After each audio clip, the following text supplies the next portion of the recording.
Yeah.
Ustedes, no está sola, estamos con ustedes. ¿Se puede? Sí se puede. ¿Se puede? Sí se puede. Ahora, aquí y siempre. Ahora, aquí y siempre. Ahora, aquí y siempre. Si se puede. Sí se puede. Si se puede. Sí se puede. Si se puede. Sí se puede.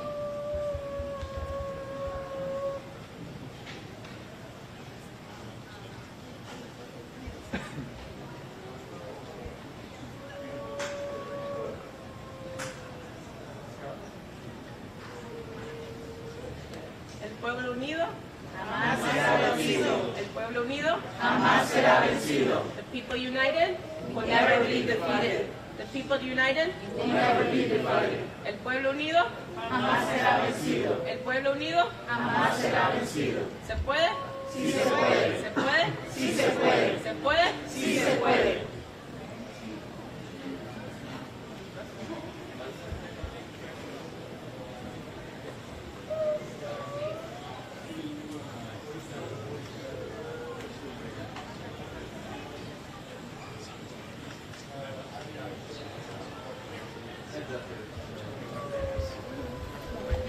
El pueblo unido Jamás será vencido. El pueblo unido Jamás será vencido. Si se puede.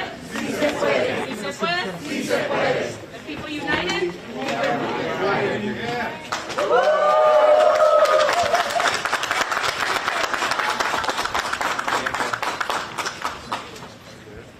Si se puede. Sí se puede. Si se puede. Sí se puede. El pueblo unido Jamás será vencido. El pueblo unido Jamás será vencido. It's good to be home.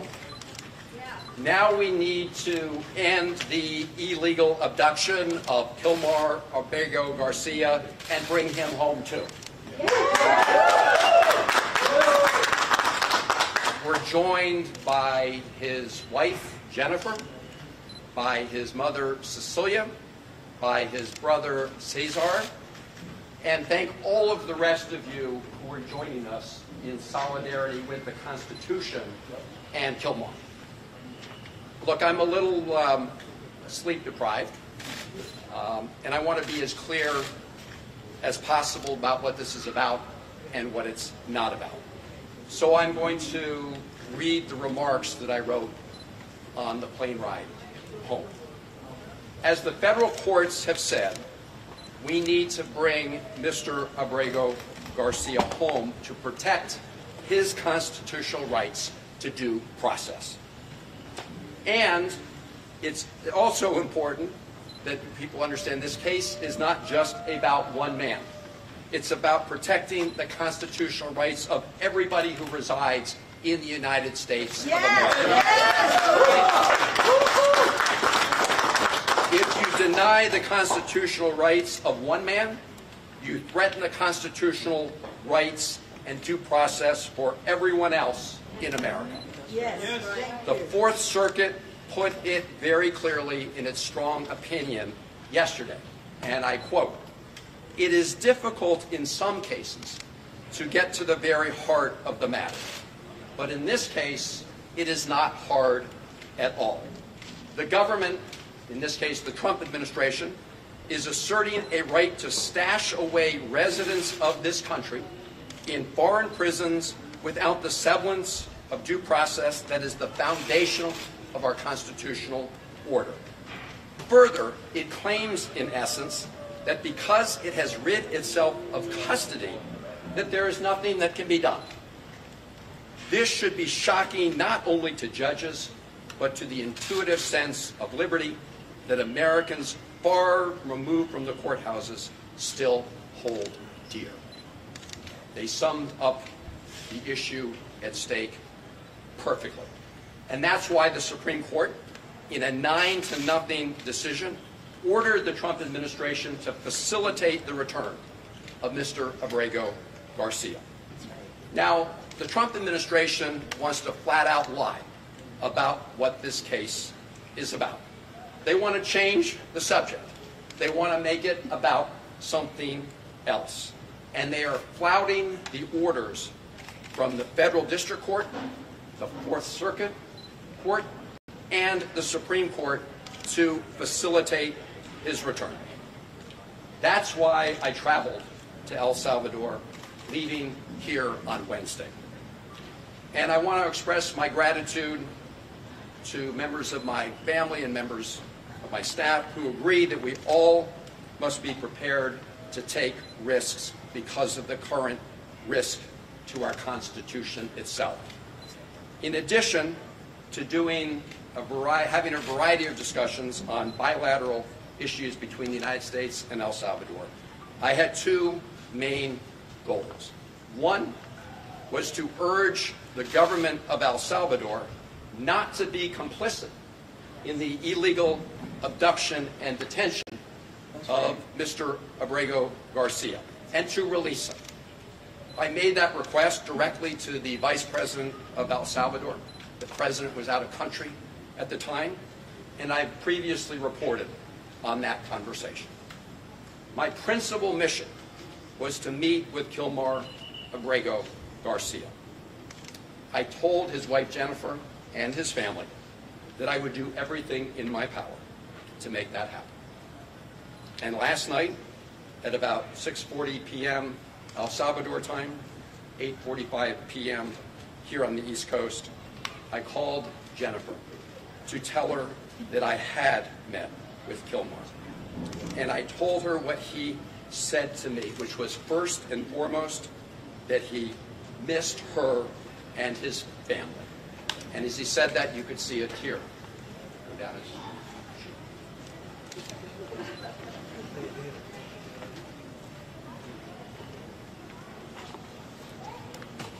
Now, getting a meeting with Kilmar was not easy. On Wednesday, I met with the Vice President of El Salvador and asked if I could meet with him. The answer was no. I asked if I returned the following week whether I could meet with him. The answer was no. I asked if I could call him on the phone.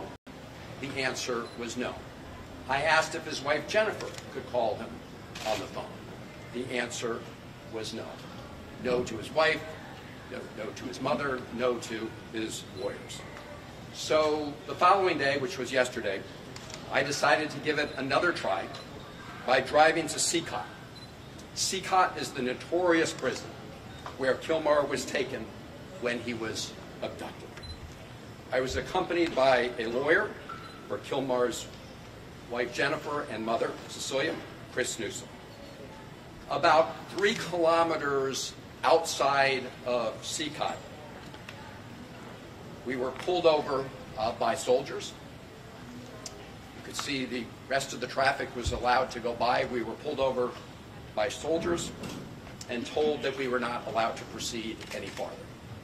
When I asked why, I was told that they had orders not to allow us to go any further. When I asked them if they knew anything about the condition of Mr. Abrego Garcia, they said no. And so much later in the afternoon, I was actually getting ready to catch a plane out of San Salvador back here later yesterday evening. And all of a sudden, I got word that I would be allowed to meet with Kilmar Abrego Garcia.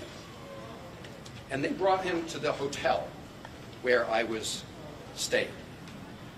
And after that meeting, as I said, I called his wife, Jennifer, to report on some of the news of that meeting.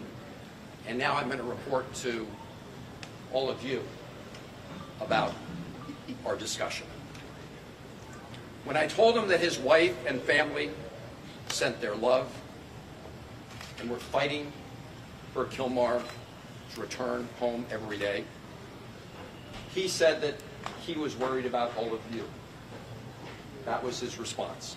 How are you dealing with this horrible ordeal and nightmare for the family?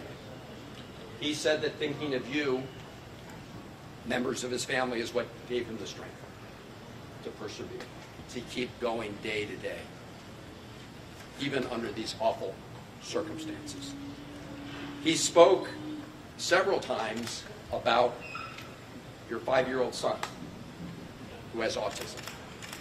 5-year-old son who was in the car in Maryland when Kilmar was pulled over by U.S. government agents and handcuffed. His 5-year-old son was in the car at that time. He told me that he was taken to Baltimore first. I assume that was the Baltimore Detention Center. He asked to make a phone call from there to let people know what had happened to him. But he was denied that opportunity. He said he was later taken with some others from Baltimore to a detention center in Texas. And some point thereafter, I don't know whether it was a period of hours or days, he was handcuffed, shackled, and put on a plane along with some others where they couldn't see out of the windows. There was no way to see where they were going in the plane. They didn't know for sure where they were going. They landed in El Salvador, and he was taken to Sicat prison.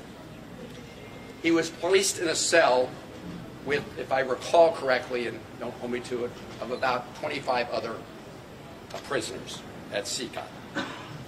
He said he was not afraid of the other prisoners in his immediate cell, but that he was traumatized by being at Sicat and fearful of many of the prisoners in other cell blocks who called out to him and taunted him in various ways. He told me, and this was yesterday, that 8 days ago, so I guess 9 days ago from today, he was moved to another detention center in Santa Ana, where the conditions are better. But he said despite the better conditions, he still has no access to any news from the outside world and no ability to communicate with anybody in the outside world. His conversation with me was the first communication he'd had with anybody outside of prison since he was abducted. He said he felt very sad about being in a prison because he had not committed any crimes. When I asked him what was the one thing he would ask for in addition to his freedom, he said he wanted to talk to his wife, Jennifer. I told him I would work very hard to make that happen. I told him that in addition to his family, that all of you who are here today were fighting to bring him home. I told him that his brothers and sisters in his union, the sheet metal workers union, were fighting to bring him home. That brought a smile to his face. I told him that millions of Americans understand that what is happening to him is a threat to their own constitutional rights. I told them about the decisions of the federal courts, the district court, the Fourth Circuit Court, the Supreme Court. And I think that in addition to knowing that his family was fighting for him, all of that gave him strength. The fact that all of you here were fighting for him. I want to say something about the Trump administration's efforts to change the conversation about what this case is about. This case is about upholding constitutional rights for Abrego Garcia and for every American. The President Trump and the Trump administration wants to say that those who are fighting to stand up for our Constitution don't want to fight gang violence. That is an outright lie. That is a big, big lie. I, for one, have been fighting against transnational gang violence, especially MS-13, for over 20 years. Probably for longer than Donald Trump ever uttered those words, MS-13. Over 20 years ago, I worked to establish an anti-gang task force, a regional anti-gang task force in the Maryland, Washington, D.C., and Virginia area. I did it in a bipartisan way with then Congressman Frank Wolf and Tom Davis. And we have made substantial progress in this region. We have a long way still to go, but those efforts have resulted in progress. So I say to the President and the Trump administration, if you want to make claims about Mr. Abrego Garcia and MS-13, you should present them in the court, not over social media. That's right. Not at press conferences where you just rattle stuff off. Because here is what the federal district court judge said about exactly this issue. This is Judge Zinnes. So she is the federal district court judge in the District of Maryland, where the case first appeared. This is a quote from her opinion. Defendants, and in this case, this is the Trump administration she's referring to, have offered no evidence linking Abrego Garcia to MS-13 or any terrorist activity. And vague allegations of gang association alone do not supersede the express protections offered under the INA, unquote. She emphasized this point, and I'm quoting, "No evidence before the court connects Abrego Garcia to MS-13 or any other criminal organization," unquote. In other words, put up in court or shut up.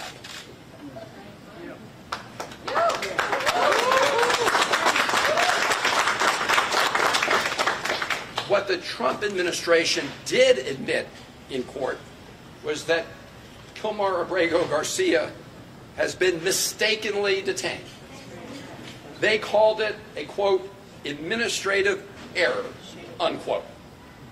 An administrative error that has resulted in him being abducted off the streets of Maryland and put into prison in El Salvador. That has deprived him of his personal freedom and liberty. But rather than fix this grievous error that they agreed had been made in court, what did the Trump administration do? They upbraided and fired the lawyer who told the truth to the court. That's right. That's what they did.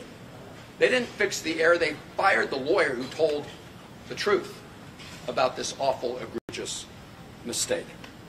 And now, despite the fact that the Supreme Court has ordered the Trump administration to fix that error, and that has deprived Mr. Abrego Garcia of his liberty, they are flaunting, the administration, the Trump are flaunting the court order to facilitate its return. And the government of El Salvador is complicit in that illegal scheme.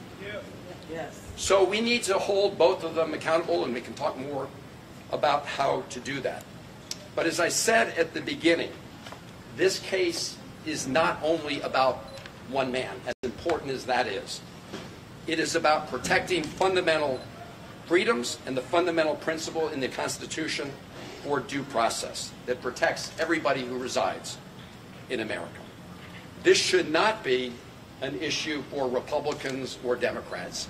This is an issue for every American who cares about our Constitution, who cares about personal liberty, who cares about due process, and who cares about what makes America so different, which is adherence to all of those things. This is an American issue. Now I just want to take a moment. I hadn't planned to do this, but as I was landing on the airplane, I got a transcript of some questions President Trump was asked at the White House today about what I would call Margarita-gate. I don't know if you guys have been following this, but President Bukele, after I met with Kilmar, did this tweet showing us at a table with these two glasses. So here's what happened. When I first sat down with Kilmar, we just had glasses of water on the table. I think maybe some coffee. And as we were talking, one of the government people came over and deposited two other glasses on the table with ice, and I don't know if it was salt or sugar around the top, but they look like margaritas. And if you look at the one they put in front of Kilmar, it actually had a little less liquid than the one in front of me, to try to make it look, I assume, like he drank out of it. Let me just be very clear. Neither of us touched the drinks that were in front of us. And if you want to play a little Sherlock Holmes, I'll tell you how you can know that. So if you look at the video or the picture I sent out from the beginning of our meeting, you'll see there are no glasses on the table. So you'll see in later videos they are on the table. But they made a little mistake. For some people are very careful, right? If you sip out of one of those glasses, some of whatever it was, salt or sugar, would disappear. You would see a gap. There's no gap. Nobody drank any margaritas or sugar water or whatever it is. But this is a lesson into the lengths that President Bukele will do to deceive people about what's going on. And it also shows the lengths that the Trump administration and the president will go to, because when he was asked about a reporter about this, he just went along for the ride. So the White House and the president have been lying about this case from the beginning. They've been trying to change the subject from the beginning. As I said, and the courts have said, from the Supreme Court to the Fourth Circuit to the District Court, what this is about is adhering to the Constitution, to the right of due process. And that's why we say, bring Kilmar home, so he can be afforded his rights under the Constitution. That's what this is about. Kilmar had any idea the firestorm his deportation has caused here in America? So I told him. That was the first he heard. If you could address the camera. Sure. The first he heard is that after I told him that his family was fighting for him, I told him everybody else that was fighting for him, including his union members, but also people from across Maryland, in fact, across the country, who recognize that depriving Kilmar of his constitutional rights is a threat to everybody who resides in America. He had not heard that. I believe that gave him additional strength. Senator, what did Abrego Garcia say that the officials in El Salvador told him about why he was sent to that prison and how long he would be there? They haven't told him anything about why he was sent. Or how long he would be there? They didn't tell him anything about that. And In fact, I asked the vice president exactly that question. Why is he here? Is he violating any laws in El Salvador? Do you have any proof that he's committed a crime? No. Why is he here? Because the Trump administration is paying us to keep him here. Did he say he had heard from other migrants that were also there, that were also deported to that prison? Did what? I'm sorry. Did he say what he had heard from others who were also deported to that prison? He did not know about what was happening in the outside world. Senator Hollen, can you talk about... And let me just say, at CCOT, I want to be really clear, at CCOT, they don't let any of the prisoners have access to the outside world. That's one of the conditions, one of the notorious parts of that prison, which, by the way, is a blatant violation of international law, as I said when I was... Senator Van Hollen, you're the first person that can see a person that was in Secot and that left Secot even for a few minutes. What did he say about how it is being there? Because he is the first prisoner from Secot that was outside, ever. Oh, as I think I said, I mean, he said what he said was that it was his best guess that most of the cells were packed with about 100 people.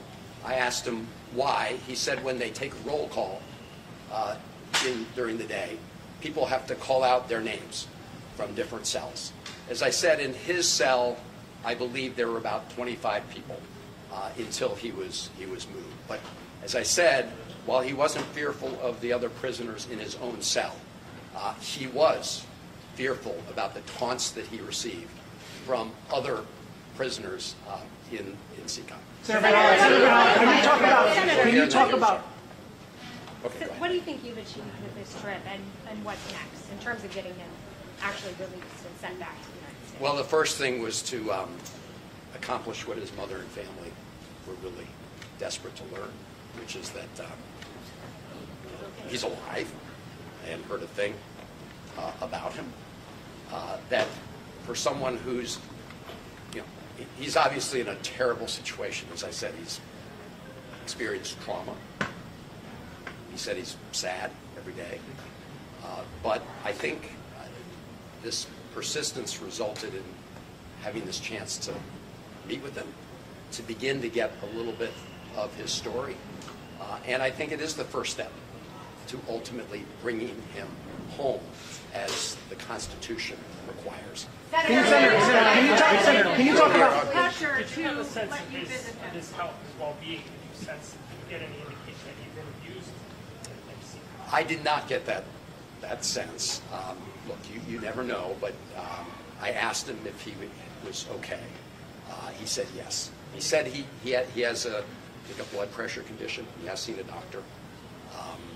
So, on a very cursory examination, he appeared okay. Now, I will say, just to be clear, there was some negotiation about the terms of this meeting, and we were kind of surrounded by video cameras.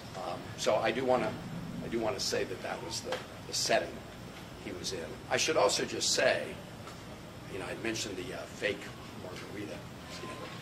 They actually wanted to have the meeting by the side of the pool, right, in the hotel. Just right. I mean, this is a guy who's been in Secot. This is a guy who's been detained.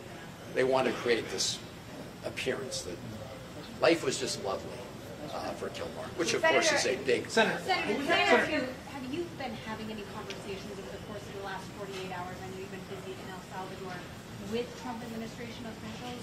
Was there any indication, maybe with the administration, that they were more flexible than what they were saying publicly? I have not. I did have a meeting with folks at the American Embassy there. And I really want to applaud them and every member of the Foreign Service and State Department in El Salvador and everywhere around the world. I co-chair the Foreign Service Caucus, and I have a deep appreciation for what they do. I asked them if they had received any instruction from Washington to help facilitate the release of Kilmar. The answer was no. I asked them if they had made any attempt to reach out to him. The answer was no. So it's very clear that the President and the Trump administration are blatantly, flagrantly disagreeing with, defying the order from the Supreme Court. Senator Van Hollen, can you talk about who from the Salvadorian government contacted you to facilitate this meeting? You mentioned that there were terms associated with the meeting. Were you told not to reveal any details from the meeting until you came back to the United States?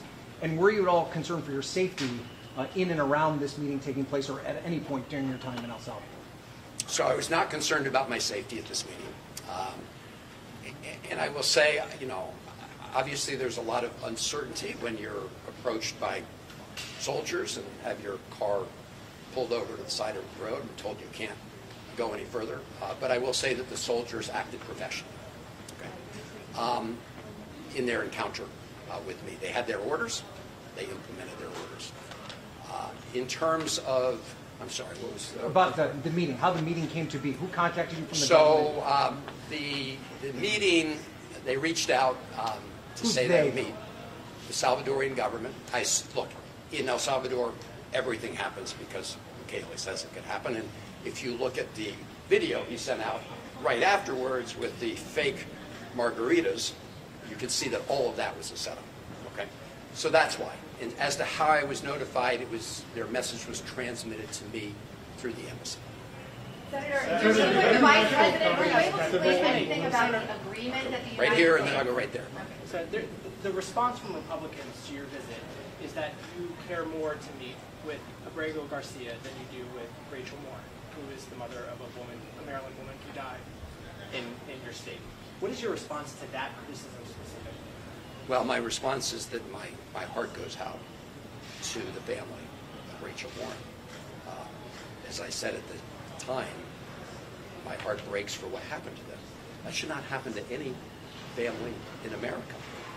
And I am very glad that a court of law convicted her killer and is going to punish her killer in a court of law. The reason we have courts of law are to punish the guilty, but also to make sure that those who have not committed crimes are not found guilty and arbitrarily detained. In other words, everybody has due process. So the effort by the Trump administration to try to conflate these two issues goes to the heart of what I was just talking about, their effort to change the subject. But again, to the Moore family, we have 3 children. I cannot imagine losing a child in the heartbreak that caused, and it should not happen.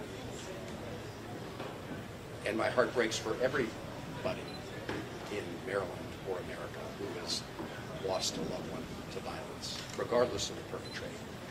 Senator, in your meeting with the Vice President, were you able to glean any information about the United States agreement with El Salvador related to the detention facility, the terms, how much we pay, if the government has any say whatsoever what happens inside directly? So I didn't learn that directly from the Vice President, but I have learned about the commitments that have been made. So the Trump administration has promised to pay El Salvador $15 million to detain these prisoners, including the illegally abducted Kilmar. My best information, and it's pretty good, indicates that to date they've paid out more than $4 million of that $15 million. As to the terms of an agreement, I've not seen an agreement. I don't know whether there is an agreement that specifically spells out the terms and conditions here. I am aware that there was some document that memorialized the payments, but again, I do not know in any way if it goes through the details. Senator, what's the next step here in light of the defiance, or perceived defiance from the Trump administration? What does Congress do? So, everybody asks those of us who are Democratic senators whether there's any bottom line where Republican senators will say enough's enough and won't simply continue to be rubber stamps for the Trump administration. So far, we haven't hit bottom. In this case, we have what I believe is an outright defiance of the Supreme Court. People still may want to hang their hat on the fact that it hasn't been completely adjudicated. As you know, the federal district court judge has ordered depositions of the administration officials. The Trump administration appealed it. That's what the Fourth Circuit decision was all about. That may well go to the Supreme Court. I don't know if the Trump administration is appealing that. So the question is there any point when the president is violating the Constitution of the United States that Republicans will stand up for the Constitution rather than just continue to do the bidding of the Trump Republicans, Democrats are powerless. when it comes to Congress. But let me say something on that. Not totally powerless. Because appropriations need to go through the Congress. And that $15 million, you can be sure we're going to be looking for where it is, because that wasn't authorized in previous appropriations. We're operating under a continuing resolution. Now, they may try to pretend they can transfer that, but there's some indication that they were planning anyway, until now, to make that as part of their request.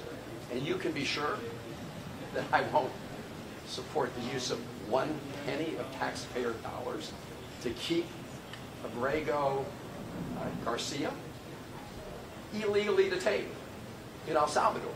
And so as part of that process, yes, Democrats, at least in the Senate, have some sway. Now, I want to say something about the government of El Salvador. They are making a huge mistake. You know, they want to brand themselves as a country for technology. You know, the president said, you know, Bitcoin is legal tender.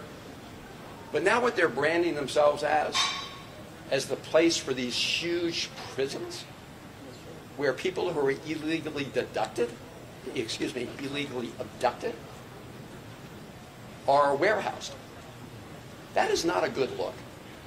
There are also other things Americans can do with respect to economic pressure in El Salvador. People can stop traveling there. Actually, tourism's been going up. They can stop traveling there. There may be states that decide, you know, they don't want any of their pension funds invested in companies that invest in a place like El Salvador. So there are many things that can be done, and I just urge the president of El Salvador, the vice president of El Salvador, to rethink whether they want to become the place that just gets paid off for being complicit in this illegal scheme. Senator, what's your colleagues advocate your party leadership? What's your colleagues plan to go down? Okay, what do you hope two more? There's two more right here. Senator, why did the Salvadoran government reverse itself on allowing you to meet with Mr. Abrego Garcia after telling you no? And also, do you have a sense of why the government transferred Mr. Abrego Garcia from CCOT to this other prison in Santa Ana? Well, I think the reason they relented is pretty clear. They were feeling the pressure. I mean, they were feeling the pressure because while I was in El Salvador, we had 2 major press conferences that included the local press who reported on this. And I think that they decided that it was not a good look to continue to detain Abrego Garcia without anybody having access to him. There's no other explanation for the fact that they said no, and then prevented us from going to the prison. So that's why. I'm sorry, what was the second part of your question? The second part, why and welcome home. Why did they transfer him from CCOT to the other prison?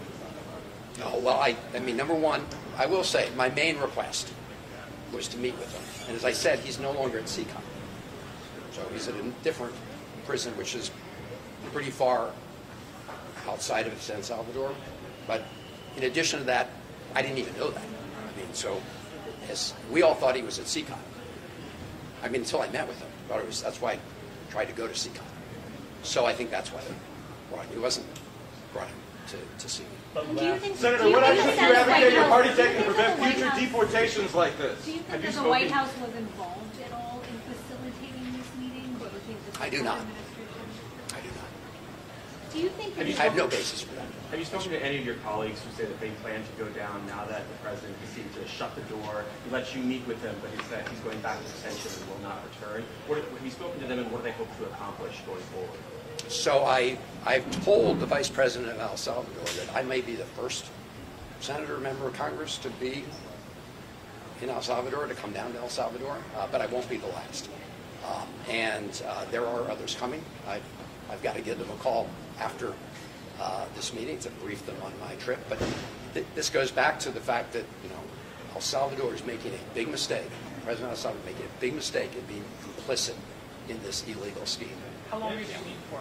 How long did you sit down? We met for over half an hour. There was no Senator, Now- what else can your Democratic now- colleagues do to prevent future illegal deportations like this? You mentioned the International Covenant on Civil and Political Rights. Yes. Do you think that, and El Salvador is a party to that, do you think that your mentioning of that is part of what facilitated? I think it could have been a factor because they are in blatant violation of that requirement, that international law requirement.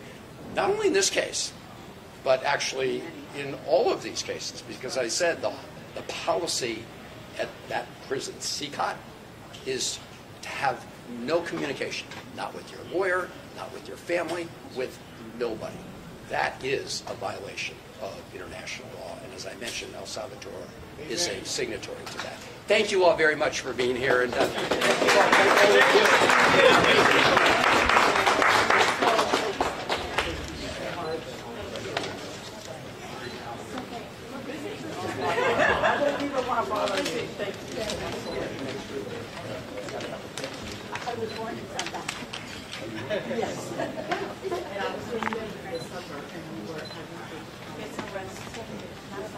Thank you.